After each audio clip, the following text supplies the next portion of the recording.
अस्सलाम वालेकुम स्टूडेंट्स। हमारा आज का जो टॉपिक है वो है gaseous exchange and circulation in class polychaeta. So the respiratory gases of most annelids simply diffuse across the body wall. ज़्यादातर जो एनिलीड्स हैं उनमें बॉडी वॉल के अक्रॉस कार्बन डाइऑक्साइड जो है वो रिलीज़ हो जाती है और ऑक्सीजन जो है अब्जॉर्ब हो जाती है। इसकी रीज़न ये है कि इनमें कोई ख़ास स्पेसिफिक रेस्पिरेटरी ऑर्गन नहीं होता और इनकी बॉडी वॉल इतनी पतली होती है कि ये काम इसके थ्रू आसानी से हो जाता है।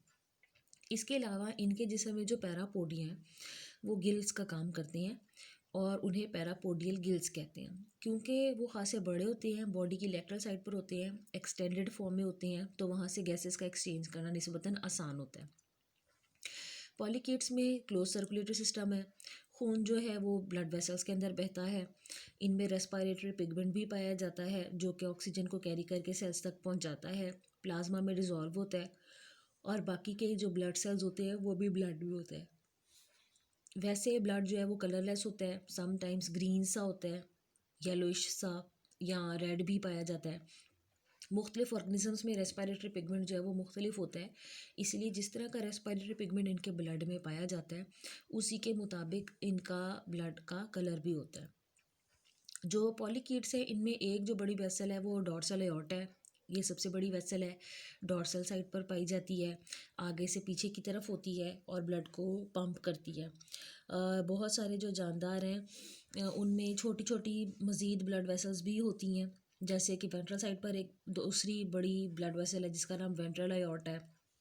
ये ब्लड को वेंट्रल साइड पर जो है ये पंप कराती है और दोनों के दरमियान में कैपिलरी बेड्स होते हैं, कैपिलरी की नेटवर्क होते हैं जो कि खून को अच्छे तरीके से मुहैया कराते हैं इनके जिस्म के अंदर।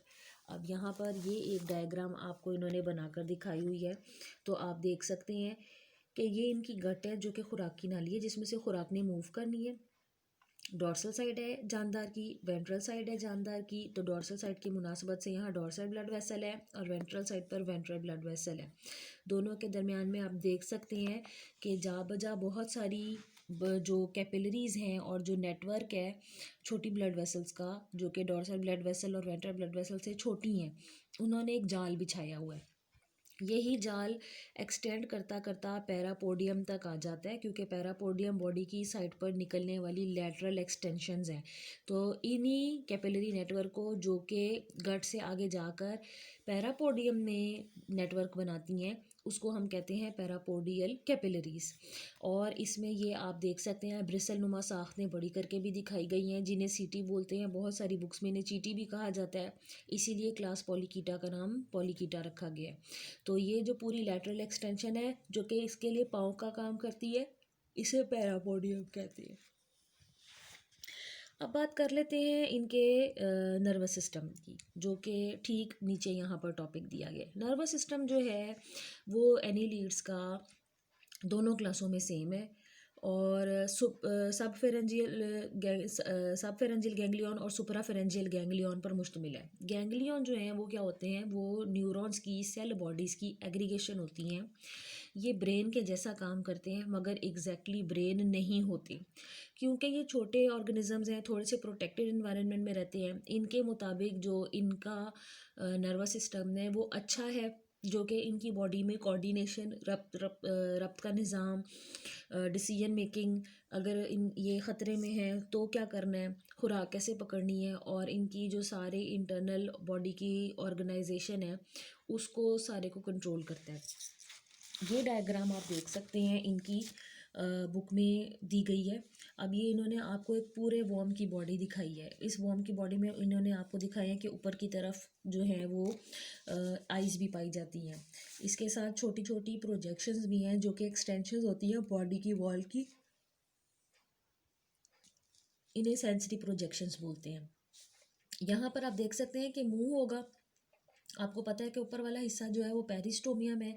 पहला जो सेगमेंट है जिसके पास मुंह होता है उसको हम प्रोस्टोमियम बोलते हैं।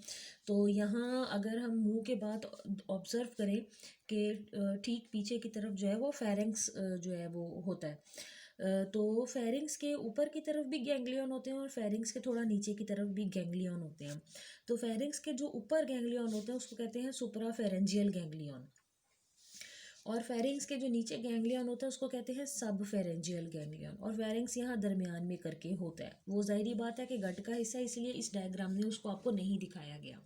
लेकिन फेरिंग्स के ऊपर और नीचे होने की वजह से इन दोनों गैंग्लियंस के नाम रखे गए हैं, सुप्राफेरेंजियल गैंग्लियन, सब फेरेंजियल गैंग्लियन। और दोनों को कनेक्ट करने के लिए ये दरमियान में आप देख सकते हैं बारीक बारीक nerve like fibre like structure होता है, जिसे कहते हैं सरकम फेरेंजियल कनेक्टिव। कनेक्टिव इसलिए क्योंकि ये दो गैंग्लियन को जोड़ रहा है, सरकम फेरेंजियल क्योंकि एक सर्कल बना रहा है, और फेरेंजियल इसलिए क्योंकि यहाँ पर बॉडी के अंदर फेरेंक्स का पार्ट भी होता है। उसके बाद इनके सेगमेंट स्टार्ट हो जाते हैं, ये आप देख सकते हैं। और सेगमेंट्स में जो सब फेरेंजियल गैंग्लियन है उसके बाद हर सेगमेंट का अपना एक गैंग्लियन होता है। ये गैंग्लियन अपने सेगमेंट के अंदर तमाम जो एक्शंस हैं उनको कंट्रोल करता है, तमाम होने वाली बातों को कंट्रोल करता है।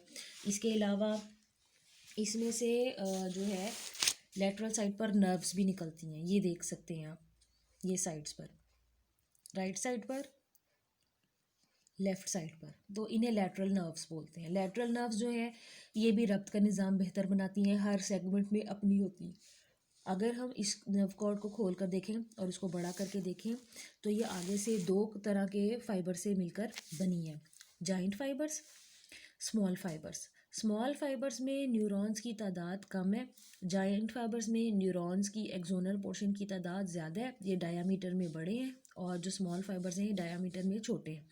जब ये सारे पैक हो जाते हैं तो ये नर्व कॉर्ड बना देते हैं, जो कि हम यहाँ पर देख रहे हैं, ये नर्व कॉर्ड पूरी की पूरी जिसमें तमाम गैंग्लियन वमा लैटरल नर्व्स मौजूद हैं। अब आप देख सकते हैं कि इसमें से अतराफ में भी लैटरल नर्व्स गुजर रही हैं। लैटरल नर्व जो हैं मेनली ये न्यूरॉन्स के एक्सोनल पोर्शन से मिलकर बनती हैं, इसमें सेल बॉडीज़ नहीं होती। तो इस तरह से पॉलीकीट्स का जो सारा सिस्टम है वो डिटेल जो है वो जो मैंने आपको भी एक्सप्लेन की वो यहाँ पर है। हर सेगमेंट में जो सिस्टम है वो अलहदा से चलता है, हर सेगमेंट का जो रब्त का निज़ाम है वो बेहतर बनाया जाता है, क्लोजली कोऑर्डिनेट इन्हें किया जाता है जब लोकोमोशन करनी है, जब मूवमेंट करनी है, जब पूरी बॉडी ने इकट्ठे जो है वो कोई काम सर अंजाम देना है। तो ये जो गैंग्लियन है ये सब फेरेंजियल गैंग्लियन और सुपरा फेरेंजियल गैंग्लियन के साथ मिलकर सेंसरी, फीडिंग से रिलेटेड, लोकोमोशन से रिलेटेड काम जो है वो सर अंजाम देते हैं। और जो फाइबर्स हैं ये एस्केप रिस्पॉन्सेस को बेहतर बनाते हैं। मिसाल के तौर पर अगर इनको कोई सख्त स्टिमुलस जो है वो तंग करते हैं इनकी बॉडी को, तो वॉर्म जो है वो तेज़ी से रिस्पॉन्ड करता है और उस स्टिमुलस से दूर भागने की कोशिश करता है। मिसाल के तौर पर अगर आपने एक नेरीज ऑर्गेनिज्म को या क्लास पॉलीकीटा से ताल्लुक़ रखने वाले एक ऑर्गेनिज्म को मछली पकड़ने वाले हुक में फंसा दिया, तो वो उससे उसको चोट का एहसास होगा, वो फ़ौरन उससे निकलने की कोशिश करेगा। और इस काम में जो जाइंट फाइबर्स हैं ये 50 माइक्रोन मीटर इन डायामीटर होते हैं, ये नर्व इम्पल्स को तेज़ी से भेजती हैं। नर्व इम्पल्स की जो स्पीड होती है वो 30 मीटर पर सेकंड होती है, और बहुत जल्दी से एक जानदार जिस जगह उसको ख़तरा महसूस हो रहा हो उस से वहाँ दूर जाने की कोशिश करता है। तो पॉलीकीट्स में सेंसरी स्ट्रक्चर्स बहुत सारे हैं। आँखें हैं जो कि इनको लाइट इंटेंसिटी को डिटेक्ट करने में मदद देती हैं और प्रोस्टोमियम पर होती हैं, हमने यहाँ ऑब्ज़र्व किया था। आइस का स्ट्रक्चर जो है वो यहाँ पर आप देख सकते हैं, वही फोटो रिसेप्टर्स और पिगमेंट कप्स वगैरह जो हैं वो मौजूद होते हैं, और एक से ज़्यादा आँखें होती हैं। इसके अलावा मुख्तलिफ़ तरह के कीमो रिसेप्टर सेल्स होते हैं, वो पैल्प्स में पाए जाते हैं, पिट्स में पाए जाते हैं, वो भी प्रोस्टोमियम और पेरिस्टोमियम के पास ही पाए जाते हैं, ताकि वो मददगार साबित होते हैं इनको खुराक पकड़ने में, किसी चीज़ को रिजेक्ट करना है एज़ फूड, उसको रिजेक्ट करने में मददगार साबित होते हैं। बहुत सारे जिनके ऑर्गेनिजम्स हैं वो कम लाइट इंटेंसिटीज़ को जो है वो पसंद करते हैं और थोड़ी अंधेरी जगहों पर रहना पसंद करते हैं। तो लाइट इंटेंसिटी, रोशनी की शिद्दत को डिटेक्ट करने के लिए ये जानदार अपनी आँखों का इस्तेमाल करते हैं। और if shadows cross them, for example fan worm, it retreats into their tubules. तो फैन वर्म जो है हमने उसकी बॉडी देखी थी कि किस तरह से एलोंगेटेड पंखे की तरह सर्कुलर रेडियोल पर होती है। जब कोई चीज़ फैन वर्म के पास से गुजरती है तो अपनी बॉडी को इकट्ठा कर लेता है, सुकेड़ लेता है।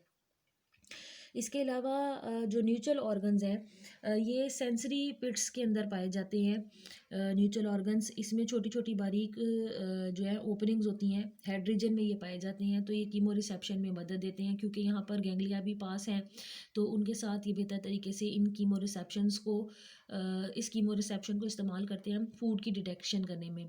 बहुत सारे ऑर्गेनिज्म में स्टेटोसिस्ट को भी देखा गया है, और ये ग्रेविटी को डिटेक्ट करने में मदद देता है। इसके अलावा सीलिएटेड ट्यूबरकल्स रिजेस या बैंड्स होती हैं। रिज जो होती हैं वो जानदार की मिसाल के तौर पर अगर ऐसे बॉडी है तो बड़ा सारा ऐसे आप देखेंगे कि उभार है। ये माइक्रोस्कोप से जब आप ऑब्जर्व करेंगे तो तब आपको नज़र आएगा। पिट जो है वो इस तरह की ओपनिंग होती है, और इसमें बारीक सा सुराख होता है यहाँ। तो इस तरह जो भी केमिकल पानी इस तरह का आता है जो कि बॉडी के साथ टच करता है, उसको कीमो रिसेप्टर्स जो है वो डिटेक्ट कर लेते हैं, क्योंकि केमिकल्स इस ओपनिंग के थ्रू अंदर आ जाते हैं। इसी तरह ट्यूबरकल्स जो हैं वो रिज से थोड़े से बाहर उभार के जैसे बड़े बड़े पॉइंटेड से स्ट्रक्चर होते हैं। इनका काम भी मुख्तलिफ तरह की सेंसरी एक्शन जो है परफॉर्म करना होता है। अगर हम बात करें एक्सक्रीशन की, तो इनमें मेटानेफ्रीडियम पाए जाते हैं। इनका जो एक्सक्रीटरी वेस्ट है वो अमोनिया है। पानी के साथ उसको मिक्स करके जिस्म से बाहर खारिज करते हैं, क्योंकि पानी बहुत ज़्यादा अवेलेबल होता है, ज़्यादातर स्पीशीज़ इसकी पानी में रहती हैं। और ये एक्सक्रीटरी ऑर्गन जो है वो प्रोटोनेफ्रीडियम से थोड़ा सा डेवलप्ड हो चुका है। ये उसकी थोड़ी सी अगली किस्म है, या कह लीजिए कि अगली शक्ल है। मेटानेफ्रीडियम सेगमेंटल फॉर्म में पाए जाते हैं। इसको हम देख सकते हैं यहाँ पर, जो डायग्राम मैंने आपको बना के दिखाई भी थी। ये इसका सीलिएटेड फनल लाइक स्ट्रक्चर है, इसे कहते हैं नेफ्रोस्टोम। इस नेफ्रोस्टोम के पास ब्लड वेसल जो हैं वो अपना एक लिंक पैदा करती हैं वेंट्रल ब्लड वेसल के थ्रू, और यहाँ पर पास ही इसके गोनेड्स भी पाए जाते हैं। नेफ्रोस्टोम में मौजूद सीलिया बीटिंग करते हैं, तो नाइट्रोजनस वेस्ट के लिए एक सक्शन क्रिएट होती है और उसको ये अब्जॉर्ब करता है। फिर ये अंदर यहाँ पर इसका ब्लैडर लाइक हिस्सा है, इसे सिक्रीटरी पोर्शन भी बोलते हैं। यहाँ पर थोड़ी देर के लिए जो फूला व स्वोलन हिस्सा है ब्लैडर का सिक्रीटरी पोर्शन, यहाँ पर तमाम नाइट्रोजनस वेस्ट को अच्छे तरीके से सिक्रीट करके प्रोसेस किया जाता है। ब्लैडर में थोड़ी देर के लिए इसको जज्ब किया जाता है, और एक्सटर्नल ओपनिंग जो कि नेफ्रीडियोपोर है उससे बाहर निकाल दिया जाता है। अब अगर हम बात करें एवोल्यूशन के अमल के दौरान, तो आप देख सकते हैं कि पहले नेफ्रीडियल टिश्यू जो है ये आपको ब्लू कलर में दिखाया जा रहा है, और गोनेड्स की जो डक्ट्स हैं वो ये दिखाई जा रही हैं। पहले जो जानदार थे उनमें गोनोडक्ट्स और नेफ्रीडियल डक्ट्स पास पास थी, और फिर ओपनिंग इनकी इकट्ठी थी, जहाँ से जो गैमेट्स का मटेरियल है और जो नेफ्रीडियल वेस्ट है यानी कि नाइट्रोजनस वेस्ट है उसको निकाला जाता था। फिर गोनोडक्ट शॉर्ट होती गई और ये आपस में कंबाइन कर गई। कुछ जानदारों में ये फॉर्मेशन भी है, और आज आप देखते हैं कि एक ही बड़ी ओपनिंग है जो कि जिस्म से बाहर खुल रही है, और एक ही बड़ा हिस्सा है जो कि नाइट्रोजनस वेस्ट को अब्जॉर्ब कर रहा है। यहाँ पर भी आप देख सकते हैं ये प्रोटोनेफ्रीडियम है, जो कि प्रीवियस पुराने ऑर्गेनिजम्स में पाए जाते थे। ये सेगमेंट नंबर 1, 2, 3। तो आप देख सकते हैं कि इसका जो बल्ब वाला हिस्सा जो कि नाइट्रोजनस वेस्ट को अब्जॉर्ब करता है, ये अपने से पहले आने वाले सेगमेंट में खुलता है, और ये ओपनिंग जो है ये बाहर की तरफ दूसरी तरफ से लीड करती है। वो ओपनिंग जो कि मेटानेफ्रीडियम को जिस्म से बाहर खारिज करवाती है, खुलवाती है। प्रोटोनेफ्रीडियम में भी वही होती है, नेफ्रीडियोपोर कहलाती है। तो आप देख सकते हैं कि गोनोडक्ट अलहदा है रेड कलर में, और ब्लू कलर में जो मेटानेफ्रीडियम प्रोटोनेफ्रीडियम है वो अलग है। ये दोनों साथ साथ रन करते थे, हर सेगमेंट में पाए जाते थे। इसका बल्ब वाला हिस्सा अगले हिस्से में होता था, और ट्यूब वाला हिस्सा पिछले हिस्से में जाता था, और वहाँ से नेफ्रीडियोपोर के थ्रू खुलकर बाहर निकल जाता था। और ये गट है, और ये गट के अंदर मौजूद जो ओपनिंग होती है जिसमें से खुराक गुजरती है उसको गट ल्यूमेन कहते हैं, ये वो है। इसी तरह अब अगर हम आज के ऑर्गेनिजम्स की बात करें जो कि मेटानेफ्रीडियम रखते हैं, तो इसमें आप ऑब्जर्व कर सकते हैं कि अगेन ये भी गट है। ये आपको सेगमेंट्स दिखाए गए हैं, सेगमेंट 1, सेगमेंट 2, सेगमेंट 3। तो आप देख सकते हैं कि बहुत सारे ऑर्गेनिजम्स में गोनोडक्ट पूरी अलहदा हो गई है, ये अलहदा ओपनिंग से बाहर खुल रही है, और जो मेटानेफ्रीडियम है ये अलहदा ओपनिंग से जिस्म से बाहर खुल रहा है, यानी इनकी ओपनिंग्स भी सेपरेट हो गई हैं, और नेफ्रीडियोपोर ही इसको कहते हैं, जिससे ये बाहर की तरफ खुलती हैं। और आप देख सकते हैं कि जो नेफ्रोस्टोम है बल्ब वाला हिस्सा वो अगले सेगमेंट में है, ट्यूब वाला हिस्सा इसका पिछले सेगमेंट में है, और ओपनिंग भी पिछली साइड पर है जहाँ से ये खुल रही है। तो ये पूरा स्ट्रक्चर जो है एक्सक्रीटरी, ये इसका यहाँ पर कंप्लीट हो जाता है। इसके बाद मैं एक और टॉपिक जो अपलोड करूँगी जिसमें हम इसकी रिप्रोडक्शन को डिस्कस करेंगे।